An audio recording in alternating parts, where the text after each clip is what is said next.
Et que dire des scientifiques? Imaginons que nous puissions voyager dans le temps et retourner au Moyen-Âge. Nos scientifiques rentrent en contact avec des moines et des savants de l'époque. Tout de suite, on leur révèle le grand secret. Certaines maladies dont ils ne connaissent évidemment pas la cause peuvent se soigner par le moyen d'un traitement mystérieux appelé diathermie par ondes ultra courtes. Alors, la diathermie, c'est un procédé thérapeutique qui fait pénétrer dans l'organisme une chaleur d'origine électrique. Et il tente d'expliquer les bases physiques d'un si merveilleux système. Les savants médiévaux se regardent entre eux, moitié amusés et moitié méfiants. Quelles preuves apportent ces étrangers? Leur sont alors présentées les bases mathématiques de la théorie du champ. Utilisant le langage de la Terre du XXIe siècle, ils parlent de divergence d'un vecteur, de gradient de potentiel, de flux magnétique, tentant de rendre compréhensible le théorème de Stokes. Il y a les étranges symboles que les visiteurs traduisent comme intégrale de, rotation de, différentiel de. Impossible d'assimiler en quelques mois toute la base du calcul intégral et tensoriel. Tout cet ensemble compliqué de nombres et de signes cabalistiques peut n'être qu'une simple fiction, aussi ingénieuse qu'irréelle, inventée pour surprendre la bonne foi des érudits du Moyen-Âge. Si les étrangers ne sont pas des imposteurs, ne serait-il pas possible de construire sur leur direction cette ingénieuse machine? Ils ont parlé d'un oscillateur générateur de haute fréquence. Ils ont montré quelques bizarres peintures où l'on voit un panneau plein d'étranges manettes et des câbles qui s'entrelacent avec des disques mystérieux. Il faut fabriquer des dispositifs nommés valves pentodes, soit, mais où trouver un métal rare nommé wolfram, et cet autre appelé thorium, qui permettra de construire les cathodes, et le nickel nécessaire pour les grilles. Où trouver le verrier avec une grande expérience artisanale qui puisse fabriquer une ampoule de verre et ensuite y créer un vide poussé. Mais avant, qu'est-ce que le vide? Et comment trouver dans toute l'Europe une industrie capable de fabriquer les milliers d'éléments qui interviennent dans cet engin? Résistance, condensateur, bobine, transformateur. Et l'énergie pour la mettre en marche? Ils disent que c'est l'électricité? Ce fluide mystérieux qui fait sauter des étincelles d'un grand bâton de soufre frotté contre un drap? Obtenir du 220 volts. Que veulent-ils dire avec ce mot énigmatique, volt? Quel genre de bouffons sont ceux-là qui prétendent en savoir plus que la médecine, l'astrologie et l'alchimie? Les scientifiques présentent les feuilles chargées de signes cabalistiques, les renseignements concernant la vie dans le futur, où volent des appareils plus lourds que l'air, des machines qui se substituent à des milliers d'experts en calcul, et où, sur des écrans, apparaissent des images mobiles d'êtres humains. Les savants crient « Hérétique! Si vous dites posséder ces prétendus appareils de diathermie, ici on a une enclume, un fourneau, une scie, une hachette. Construisez-les donc avec ces morceaux de madrier et de cuivre. » Paysans, artisans, la plèbe dans son ensemble assistent à la polémique. Des étrangers ensorcelés et fous! Au bûcher! Ce qui est absurde, ce qui est risqué, ce qui aurait pu amener de graves problèmes, de gros troubles dans le processus évolutif de la civilisation, c'est d'assimiler trop vite des techniques, des principes et des bases scientifiques qui ne soient pas en adéquation avec la culture de l'époque. Ce val consacre également 2 chapitres au choc culturel historique de notre planète. Dans le cas de la conquête de l'Amérique, celui de l'Espagne des conquistadors avec les civilisations du Mexique et du Pérou, les idoles furent détruites, les rites prohibés, les langues refoulées, et les anciens recueils de pictogrammes et de dessins furent brûlés dans un immense auto-da-fé par le premier évêque de Mexico. À la veille de la conquête, la population du Mexique s'élevait à environ 25 millions, et en 1600, elle n'était plus que de 1 million. Alors bien sûr, ce sont avant tout les maladies qui ont décimé la population, mais même si elle avait été immunisée, sa culture aurait quand même disparu. Les 2 grandes sociétés de la civilisation amérindienne, Inca et Aztèque, s'effondrèrent devant quelques cavaliers espagnols parce que de la confrontation de 2 conceptions intellectuelles du monde, la plus efficace en sortit vainqueur, et la vaincue disparut, anéantie.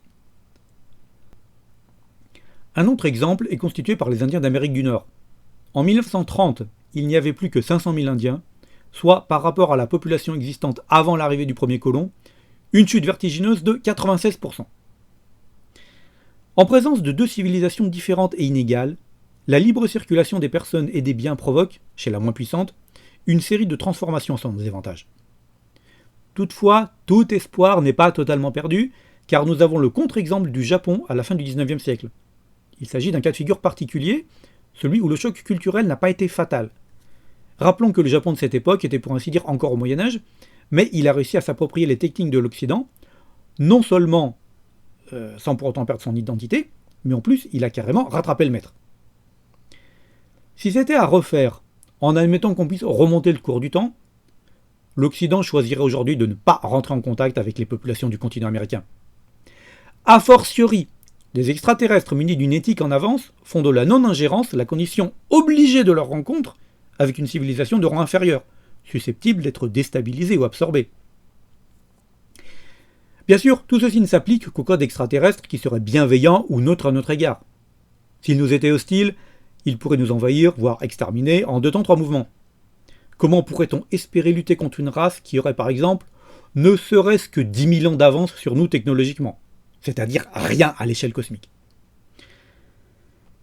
Quelle que puisse être la bonne volonté de l'ethnie extraterrestre vis-à-vis de nous, sa compassion et sa détermination à nous venir en aide, on assiste impuissant à une succession de crises existentielles, une cascade de perturbations qui inflige au réseau social une blessure mortelle. Pour nourrir et occuper plus de 8 milliards d'humains, le système actuel est en déséquilibre permanent, et c'est sa dynamique qui le maintient debout et lui confère une stabilité toute relative. Demain, un choc le renverse et bouleverse ses motivations, ses assises les plus profondes, et le système endommagé ne pourra se relever. Or, l'aide extraterrestre ne peut venir profiter qu'à un système socialement stable et mature. L'aide extraterrestre viendrait aujourd'hui, elle serait détournée au profit des oligarchies dominantes et non pas à celui de l'humanité. La société humaine est une civilisation encore immature. Elle est dépourvue de l'unité politique nécessaire à la gestion centralisée et rationnelle des ressources planétaires.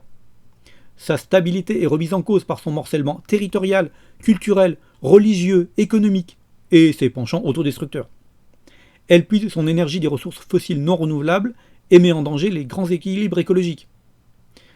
Son réseau social hétérogène subit un nombre élevé de contraintes antagonistes sans être doté des moyens adéquats de prise de décision et de gestion rationnelle sur le long terme. Son équilibre est une compromission permanente et insatisfaisante qui pourrait voler en éclats au moindre choc perturbateur. L'ambition de notre civilisation doit être l'équilibre.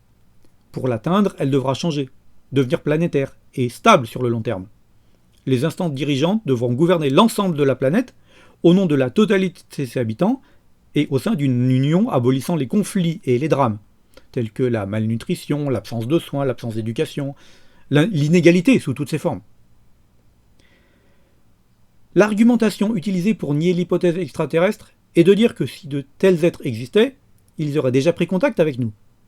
Or, cet argument est forgé sur des raisonnements erronés, puisqu'ils ne tiennent aucun compte de la véritable dangerosité d'un contact entre des êtres appartenant à une race en avance dans l'évolution et l'humanité actuelle. Certains sont par trop anthropocentrés et placent l'homme au-dessus de tout, plus précisément l'homme de culture occidentale, persuadé qu'il est capable, grâce à la science, de tout comprendre et de tout encaisser comme révélation. Ils ont tort, terriblement tort. On parle souvent du déséquilibre entre connaissance scientifique et maturité intellectuelle, ou disons plutôt spirituelle. La création de la bombe atomique, ou plus récemment les manipulations génétiques, sont un excellent exemple. Nous sommes un peu comme des enfants de 5 ans à qui on aurait mis un revolver chargé entre les mains.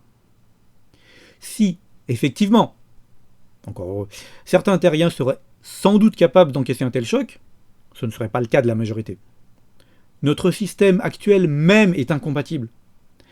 Et donc, si effectivement nous avons des visiteurs venus d'ailleurs, s'ils disposent d'un minimum d'éthique, ce qui n'est certes pas garanti, il est évident et logique qu'ils refusent de se montrer à nous, pour notre bien, quitte à nous laisser nous entretuer sans intervenir.